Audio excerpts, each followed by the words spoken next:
tal? ¿Qué tal? ¿Qué tal? ¿Cómo les va? Bienvenidos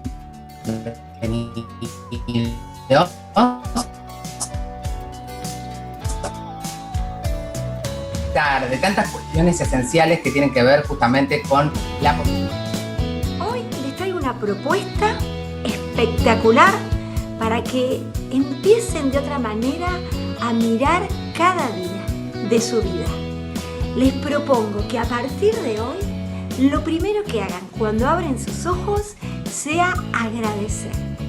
Agradecer estar vivos, agradecer abrir los ojos, algo que nos parece tan normal y natural, que nos es dado como algo que se da porque sí, es un milagro y tenemos la posibilidad de abrir nuevamente los ojos y de tener un nuevo día entero, 24 horas por delante, para hacer con nuestra vida lo que queremos, para hacer de nosotros la mejor versión, para vivir, para disfrutar, para aprender y reaprender. Entonces, agradecer es lo primero. Y lo otro que te propongo que empieces a hacer como algo cotidiano es sonreír. Cuando vos sonreís, todo tu cuerpo responde a esa sonrisa. Y entonces, esa sonrisa que generás con los músculos, aún cuando no tengas una causa para sonreír, aún cuando estés en medio de un caos o de un problema, esa sonrisa te va a ayudar porque tu cuerpo va a bajar los niveles de estrés, va a bajar los niveles de ansiedad y va a generar mayor energía. Probalo y después me contás.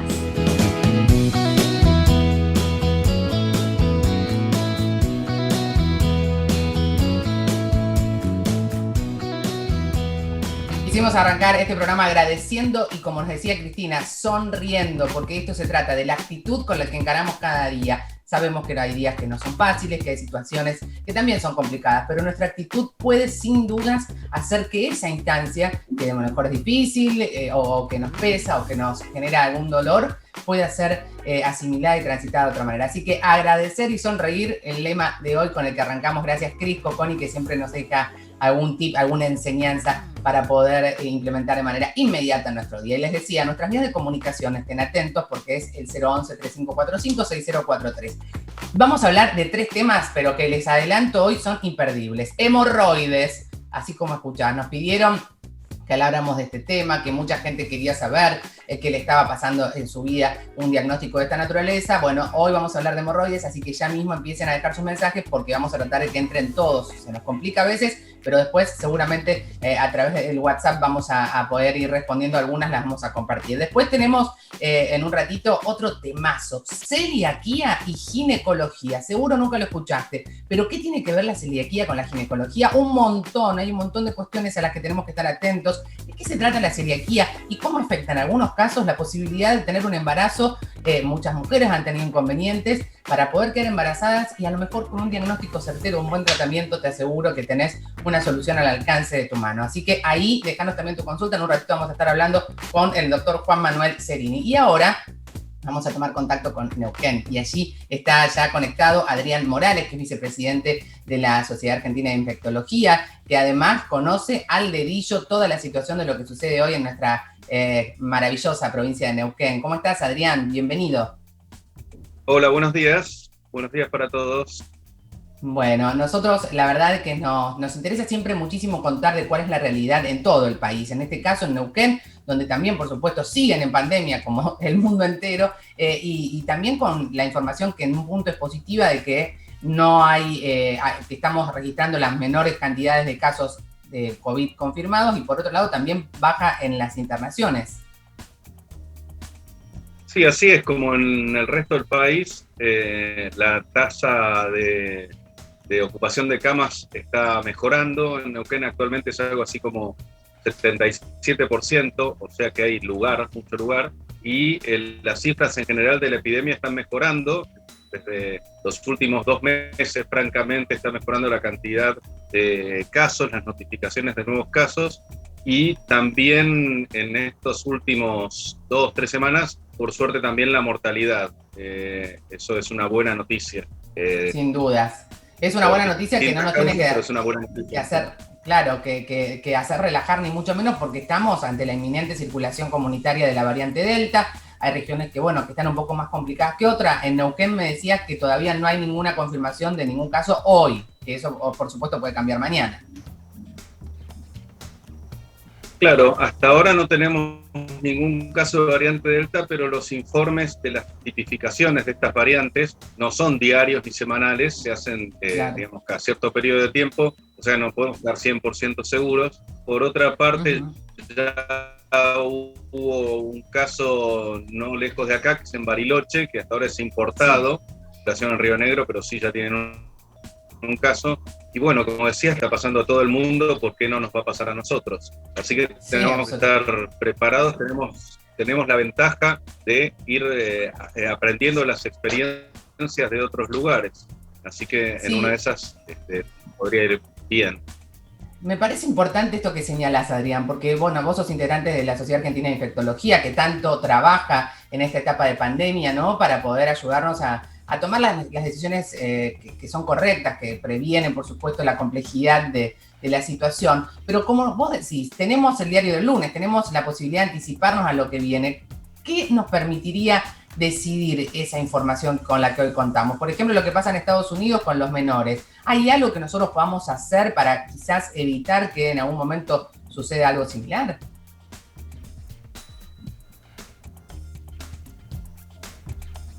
La ventaja es que tenemos más tiempo para vacunar gente. Las tasas están mejorando rápidamente. Neuquén tiene un porcentaje de vacunados un poquitito más alto que la mayoría del país. Eso es una gran ventaja, por más que sabemos que no todas las vacunas no anteriores, las que circulaban anterior, chance de que circule el virus, porque recordemos, porque la gente esto no habitualmente se confunde, las personas vacunadas que no se infectan no transmiten el virus. Entonces, con eso limitaríamos la circulación. Por más que las vacunas no son efectivas en el 100% de las personas, o sea, hay personas que no fabrican anticuerpos, que no responden, todo el resto que sí fabrican anticuerpos no se pueden infectar, por lo tanto no pueden contagiar y circula menos el virus. Eso es muy importante. Sí, es muy importante por dos razones. Esto que decís, si el virus circula menos, nosotros tenemos menos posibilidades de que la variante sea más agresiva. Y en este punto seguramente vos nos vas a poder ayudar a entender qué pasa cuando las variantes siguen surgiendo. Ayer se conoció que había una nueva variante en Sudáfrica, la C.1.2, y seguramente va a haber otras variantes. ¿De qué? Depende un poco de nosotros, de la humanidad me refiero, ¿no? Que esta variante deje de variar, deje de cambiar, o el virus naturalmente va a seguir variando. Los virus son lo que se llaman parásitos obligados, necesitan estar dentro de alguna célula de un ser superior, en este caso nos tocó a nosotros, animales, plantas, lo que sea, pero necesitan multiplicarse en otras células. Por lo tanto, si no pueden ingresar a estas células, en este caso es a nuestro cuerpo, no hay forma que se multipliquen, y para mutar el proceso de mutación es durante la multiplicación del virus. Entonces, a menor circulación, menor cantidad de virus en general dando vueltas, por lo tanto menor chance, menor oportunidad para que el virus mute. Así que si el virus estuviera en muy poquitas personas, sería muy difícil que hubiera mutaciones. En cambio, al estar en millones y millones de personas, eso es lo que pasa en todos lados. Y bueno, no tenemos otra forma, que es con vacunación. Las medidas de distanciamiento y todas las medidas de precaución son más bien individuales para que uno no se infecte, pero para cortar definitivamente con la circulación del virus necesitamos vacunas efectivas con un alto porcentaje de la población inmunizada. Claro, por eso es la frase que dice: nadie se salva solo, ni un país se salva solo, ni una comunidad se salva sola. Acá tenemos que lograr que se vacune a la humanidad en su conjunto.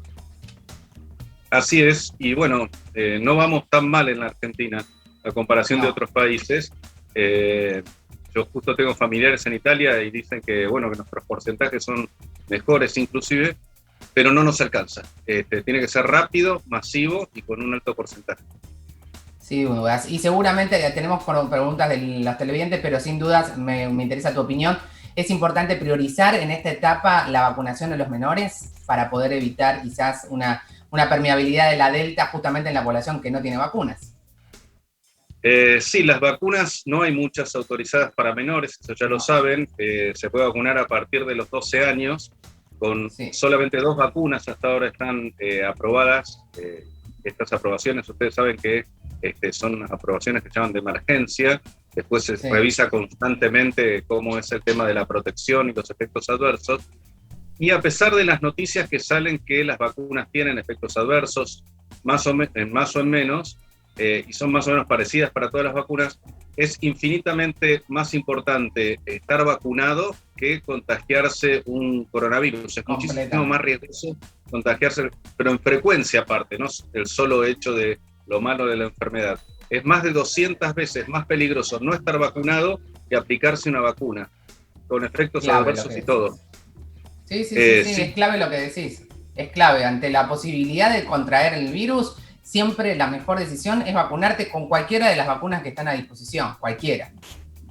Así es, el riesgo de complicaciones es más de 200 veces a favor del coronavirus, digamos que uno se complique por un coronavirus que por una vacuna, no hay ni qué pensar qué es lo que hay que hacer. No, muy claro. Bueno, vamos a ver si compartimos alguna de las primeras consultas que nos están llegando, que el público siempre quiere, por supuesto, que los ayudemos a entender. Mónica dice, ¿vamos a tener que recibir una vacuna de refuerzo todos los años?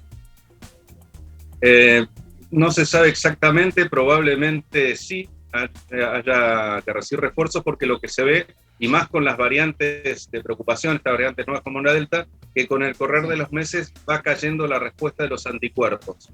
Lo que pasa es que nosotros no nos defendemos solamente con anticuerpos, nos defendemos con otro tipo de inmunidad que puede compensar esta caída de anticuerpos. Que es la inmunidad celular, Adrián, ¿no?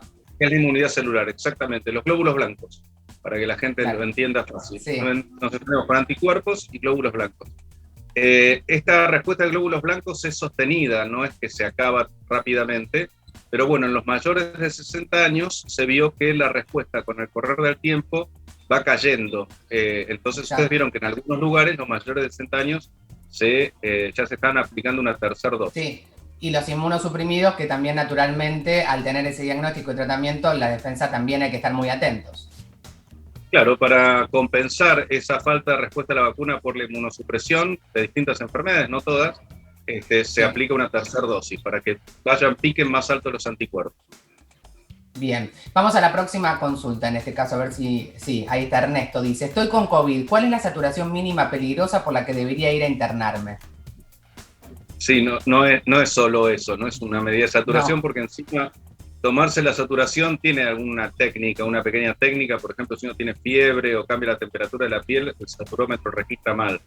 Yo diría que si tiene menos de 90, en general, ¿no? Para dar una respuesta, si tiene menos de 94%, tendría que hablar con alguien, con algún médico, algún personal de salud, para charlar un poco, a ver cómo son las condiciones en general. Claro. No es solo una medida. Ernesto, llama a un médico que te vea, que te haga el seguimiento, porque en realidad acá nosotros hacemos, como te decía Adrián, una respuesta genérica, pero por supuesto cada caso hay que tenerlo en una atención personalizada. Adrián, muchísimas gracias por tu tiempo, por tu claridad en el mensaje, y seguiremos informando y educándonos, que de eso se trata, de incorporar nueva información para cuidarnos, ¿no? Más que nada en esta etapa. No, gracias a ustedes porque prestan un servicio muy, muy importante, que es la difusión del conocimiento. Así que te agradezco la comunicación.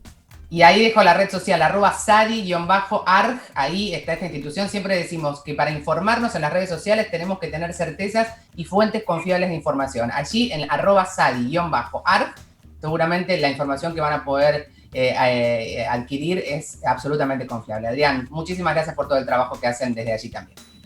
Bueno, gracias, buenos días, hasta luego. Hasta luego. Y les decía al comienzo del programa, hay un temazo. Le digo temazo porque hay tantas dudas que a veces nos confunden y que a veces hasta nos hacen creer que hay una situación, un deseo, por ejemplo, el de lograr un embarazo, que son imposibles. Pero ¿qué decimos nosotros? Llamamos a alguien, al que más sabe, el que mejor lo sabe explicar, al doctor Juan Manuel Cerini, que está con nosotros, que le damos la bienvenida. Juan Manuel, ¿cómo te va? ¿Qué tal? Buen día, Natalia. Un placer estar con ustedes nuevamente. Nos encanta charlar con vos, Juan Manuel, que sos tan didáctico, porque de verdad, si la gente ahora, vamos a darle las redes sociales de Juan Manuel para que lo siga, es súper didáctico, y hablar de un tema que a veces es tabú, o que a veces quizás no hemos tenido la posibilidad ni siquiera de interpelarnos, la celiaquía y la ginecología. ¿Desde dónde arranca este vínculo? Mira, la enfermedad celíaca es una enfermedad que la conocemos todos, la hemos escuchado nombrar alguna vez, lo que a veces no se la relaciona mucho con los síntomas ginecológicos. Tenemos que saber que la celiaquía es una enfermedad que afecta a distintos órganos, no es solo una enfermedad gastrointestinal. Se produce por una alergia al gluten, en realidad es una respuesta inmunológica a una proteína de los cereales, que es el gluten, que genera una inflamación en el intestino, y esta inflamación lo que hace es alterar la absorción de los distintos nutrientes. Esto va a producir un montón de síntomas a nivel gastrointestinal, va a generar también en la persona pérdida de peso, puede generar alteraciones en el estado del ánimo, retraso de crecimiento, distensión abdominal, o sea, va afectando muchas cosas. Fíjate que yo hablé hasta de alteración en el ánimo. Y en cuanto a la ginecología, hay síntomas que nosotros los ginecólogos, cuando la paciente nos consulta, tenemos que también orientarnos y pensar si esta paciente puede tener esta enfermedad. ¿Y cuáles pueden ser algunas de esas causas? Por ejemplo, una paciente que tiene una menarca tardía. La menarca es la primera menstruación de la mujer. Entonces, hasta los 16 años es una menarca que podría ser considerada normal. Ya pasaron los 16 años, tengo distintas causas a estudiar, pero no debo olvidarme también de la enfermedad celíaca. También puedo encontrar pacientes con problemas en su fertilidad, pacientes con esterilidad, por ejemplo. Sí. Porque como hay una alteración en el intestino, donde se altera la absorción de los nutrientes, por ejemplo, se altera la absorción del zinc, del ácido fólico, y esto puede afectar la secreción de las gonadotrofinas, que son las hormonas que regulan el ciclo sexual de la mujer, y también puede alterar esto la ovulación.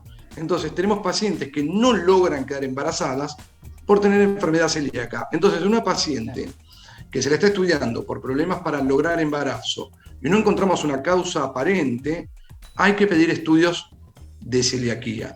¿En qué consiste ese estudio? Me parece importante lo que decís, porque a veces vas directamente a tratamientos mucho más complejos y quizás esto que vos señalás es un estudio inicial que se puede hacer ante esta situación, ¿no?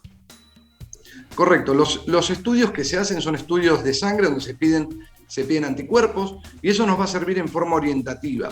Después lo que hay que hacer hay que hacer un diagnóstico de certeza, que es una biopsia del intestino, que eso se realiza con una endoscopía digestiva. Es un estudio relativamente sencillo que lo realiza el gastroenterólogo, pero nos va a permitir no solo que esa paciente tal vez pueda lograr su embarazo, sino que también lo pueda llevar a término, porque también es causal de abortos a repetición.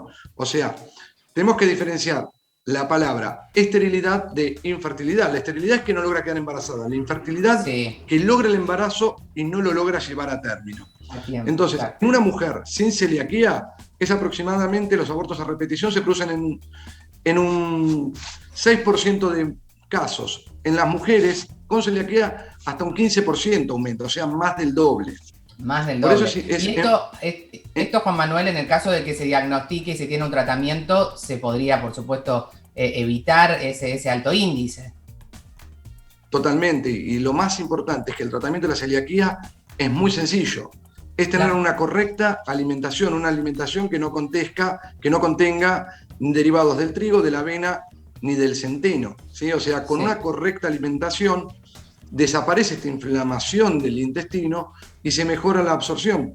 Yo recuerdo una paciente celíaca que ella me decía que ellos no se consideran enfermos porque si hacen la dieta correcta llevan una vida completamente normal. Y esto es importante remarcarlo porque con la dieta la enfermedad celíaca se revierte perfectamente. Y es importante también remarcar que la embarazada celíaca no le genera ninguna alteración al embarazo no consumir los alimentos que contengan gluten, ni tampoco afecta a la lactancia. O sea, se puede realizar perfectamente el tratamiento cuando si la embarazada celíaca consume alimentos con gluten, no solo este riesgo de tener los abortos a repetición, sino que puede generar lo que se llama retraso de crecimiento intrauterino, tener un trastorno en el desarrollo del crecimiento del bebé o bebés con bajo peso al nacer. Por eso es importante diagnosticarlo y tratarlo. Estudio oportuno, por supuesto, y charlarlo con tu médico. Vamos a compartir algunas consultas del público que ya está escribiéndonos y que es un tema que sabemos que iba a despertar mucho interés, por supuesto, porque es algo que no escuchamos habitualmente. Susana nos dice, si rompo la dieta, ¿cuánto tarda mi intestino en sanarse de nuevo? Mira, ya eso no te lo podría especificar porque es algo, No. depende mucho de cada individuo, de qué transgresión alimentaria realizaste. Has tenido, Pero sí, claro. si rompemos la dieta, el intestino se vuelve a inflamar, lo volvemos a atacar y pueden aparecer los síntomas, que pueden ser vómitos, diarrea, distensión abdominal, dolores Claro. pelvianos.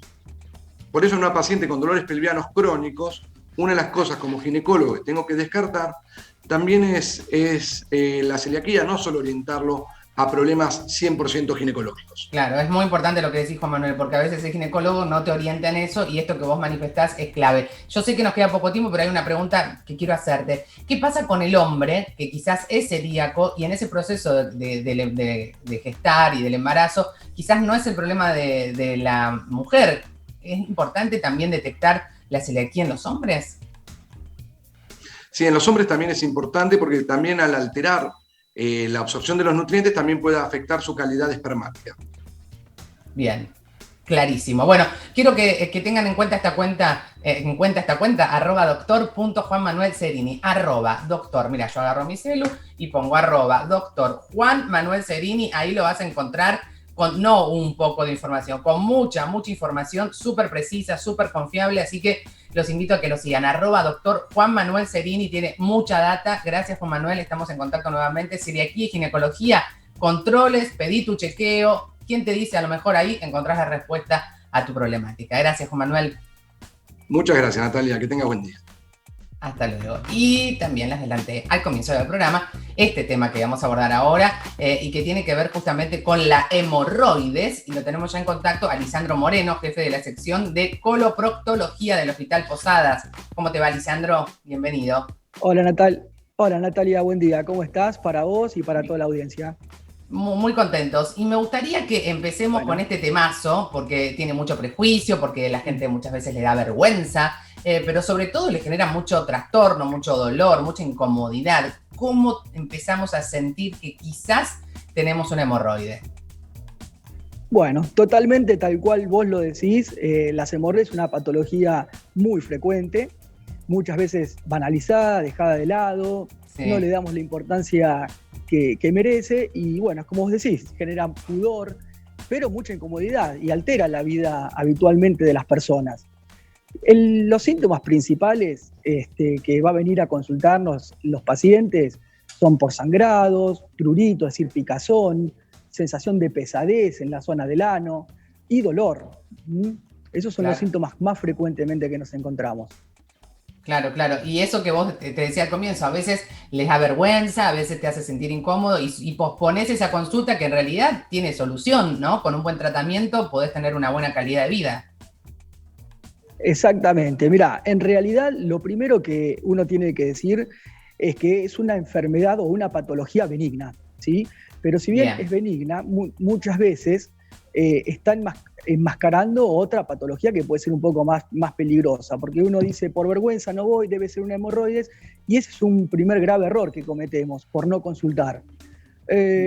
Con respecto a cómo podemos prevenir un poco estas hemorroides, generalmente se asocian mucho a la alteración del tránsito evacuatorio, pacientes constipados crónicos o que tengan diarreas muy frecuentes. Bueno, entonces, si uno podría manejar una dieta, un hábito higiénico dietético, sería la primer medida para controlar esta patología. Sí, dietas ricas en fibra. Algo sencillo, claro, algo sencillo que podemos cambiar rápidamente, ¿no? Exactamente, sacando los irritantes de las comidas, los picantes, el alcohol. Bien. Eso es algo que lo podemos hacer habitualmente y sin mayores problemas. Súper importante. Tenemos muchas preguntas. Vamos a tratar, mira, nos quedan 8 minutos de programa y vamos a tratar de poner la mayor cantidad de consultas, Lisandro, porque es un temón que nos venían pidiendo los televidentes. La primera es de Sofía y pregunta, ¿las hemorroides son frecuentes en la mayoría de la gente? Sí, es una buena pregunta la que hace Sofía. Sí, la realidad es que yo te diría que hacia los 50 años, la mitad de las personas habrán desarrollado algún tipo de síntoma asociado a las hemorroides. Así que imagínate la frecuencia que tiene. Claro, es súper habitual. Sí, 50%, un montón. Bueno, vamos a la próxima pregunta. Un montón. Gustavo dice, sufro mucho de hemorroides y tengo muchísima picazón. ¿Qué puedo hacer? Bueno, yo le diría a Gustavo, primero estaría bueno que consulte a un proctólogo o que nos venga a ver, porque es importante a ver si la picazón es solo por hemorroides o alguna otra lesión asociada que pueda causar el prurito. Hay tratamientos locales que ayudan bastante a calmar esa sensación. Claro. Hay muchas, sobre todo usamos muchos tratamientos locales. Generalmente tienen base de anestésicos, de corticoide a bajas dosis, tienen antipruriginosos. Pero en este caso me imagino, Lisandro, que nunca es bueno automedicarse, ¿no? Que vas a la farmacia y te elegís. Siempre es mejor hacer la consulta con el médico, ¿no? Totalmente. Eso es algo que decís que es muy común. Los pacientes por vergüenza o otra situación no vienen a consultarnos y van a la farmacia y compran una crema antihemorroidal, que en el mercado hay un montón. Pero la realidad es que por ahí estás medicándote con algo que no es lo que vos necesitás. Entonces, siempre les digo, vengan a consultar. Nosotros estamos en el hospital, atendemos todos los días, tenemos disposición. Sí, y en todos los hospitales públicos de todo el país, Lisandro, es siempre la posibilidad, si no tenés una cobertura privada. Lo importante es ir y consultar, no automedicarse. En ningún caso la automedicación te va a ayudar, nunca, jamás. Alejandro dice... tal cual vos lo decís. Es así, Alejandro dice, doctor, me da miedo operarme, ¿es doloroso? Bueno, ese es el otro tema. La realidad es que sí. A ver, es una cirugía. Vos imaginate que los pacientes que sufren de hemorroides están con dolor sin operarse. La realidad es que la cirugía es un posoperatorio molesto. Sobre todo los primeros 5 a 7 días es molesto, es una zona bastante, se irrita bastante, duele, sangra un poco los primeros días. Pero bueno, uno pone por ahí en la balanza el riesgo-beneficio y bueno, la verdad que después de los primeros 10 días los pacientes te terminan agradeciendo porque verdaderamente les das una gran solución para su vida. Y sí, después de mucho tiempo que seguramente la constante es que sufrís, vos decís, bueno, es un negocio, una semanita que la paso un poco mal, pero después estoy bien. De eso se trata, ¿no? Tamara pregunta, ¿hay una edad que sea más propensa en la que se pueda padecer la hemorroides? Mira, en realidad puede aparecer a cualquier edad, obviamente que a partir de los 40, 45 años empieza a ser mucho más probable la posibilidad. Claro. Pero como te decía hoy, por ejemplo, es una patología que se ve mucho también en las multíparas, en las pacientes que han tenido varios embarazos, porque todo lo que aumente la presión dentro del abdomen genera mayor predisposición al desarrollo de hemorroides. Entonces, no hay una edad específica. Ahora, sí hay factores predisponentes que te pueden adelantar o no la aparición de hemorroides. ¿Cuáles son esos factores? Rápido te pregunto, perdón, pero no puedo con la intriga, Lisandro. Obviamente, mirá, yo te digo, las multíparas, o sea, los varios embarazos, lo que hablamos más temprano, la constipación severa, se ve mucho, por ejemplo, en pacientes o personas que permanecen mucho tiempo por largos periodos sentados. Claro, eso te iba a decir. Ahora con el home office, el sedentarismo, el taxista, el que está mucho tiempo sentado, ¿no? Exactamente. En ellos es mucho más frecuente eso. Y lo que se ve que es muy común también, se asocia mucho al estrés, tanto físico como psicológico, como laboral. Sí. Bueno, se asocia mucho a eso también. Bien. Romina, mirá lo que nos pregunta. Dice, te pregunta a vos, ¿sí me opero? ¿Es probable que me vuelvan a salir o ya no salen más las hemorroides? Estamos hablando de hemorroides con el doctor Lisandro. Exactamente. Mirá, Romina, lo que te tengo que decir es que en realidad cuando uno va a operar hemorroides, que hay diferentes tipos de tratamientos, que pueden ser desde tratamientos no tan invasivos como puede ser la colocación de banditas elásticas, hasta llegar sí a la cirugía convencional. Cuando uno hace la cirugía convencional, generalmente son 3 paquetes, o 3 hemorroides que están en todas las personas, y uno trata habitualmente de ir a resecar o sacar esos 3 paquetes para que no le vuelvan a aparecer. Lo habitual es que cuando uno hace el tratamiento completo, eso sea definitivo. Pero bueno, eso uno lo determina en la cirugía, si es conveniente sacar o no los 3 paquetes, en qué situación está la paciente en ese momento. Pero bueno, si uno saca una hemorroides, esa hemorroides ya no vuelve a aparecer. Claro, y depende, eso es muy importante, y depende, por supuesto, del diagnóstico que haga el médico en cada caso, que eso siempre es importante. Acá damos respuestas genéricas, particulares no, porque por supuesto es necesario el diagnóstico personal. A ver, tenemos otra pregunta más que nos va a entrar, creo. No sé, la producción me dirá si podemos, la de Nacho, en este caso dice, ¿todas las hemorroides son operables? Bien, perfecto. Esa pregunta es muy buena, Nacho. En realidad, no. Yo te diría que no todos los casos y la minoría de los casos llegan a una cirugía. Lo ideal primero es siempre hacer un buen tratamiento médico, dietético, lo que hablamos de la dieta, lo que hablamos del sedentarismo, hacer actividad física. Las hemorroides más pequeñas tienen buena respuesta a tratamientos vía oral, por ejemplo, medicamentos que favorezcan la circulación venosa. Las hemorroides son venas, en definitiva, son dilataciones de las venas del ano. Entonces, con unas buenas medicaciones vía oral y tratamientos locales, baños de asiento para generar una relajación de la zona, la mayoría de los pacientes tienen una muy buena respuesta.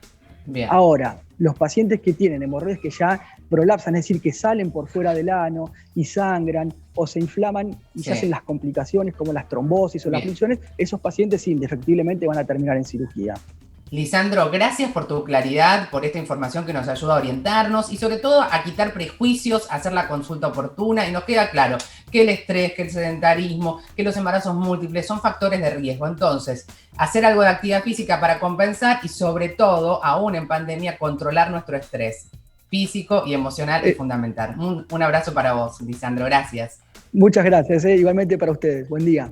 Y en vos a todos nuestros queridos profesionales del Hospital Posadas, que como siempre valoramos tanto su trabajo. Bueno, llegamos al final, esperamos que les haya servido este programa, que justamente lo que busca es que logren cada uno de ustedes el bienestar, estar bien. Así que aquí estaremos para seguir compartiendo información precisa, confiable, oportuna y útil. Síganos en nuestras redes sociales, @encasasaludok, @niparatore, el WhatsApp sigue abierto y como siempre les digo, lo individual suma, pero es lo colectivo lo que definitivamente transforma. Nos encontramos mañana, 9:30 en punto. Chao. Hasta que sale el sol, cada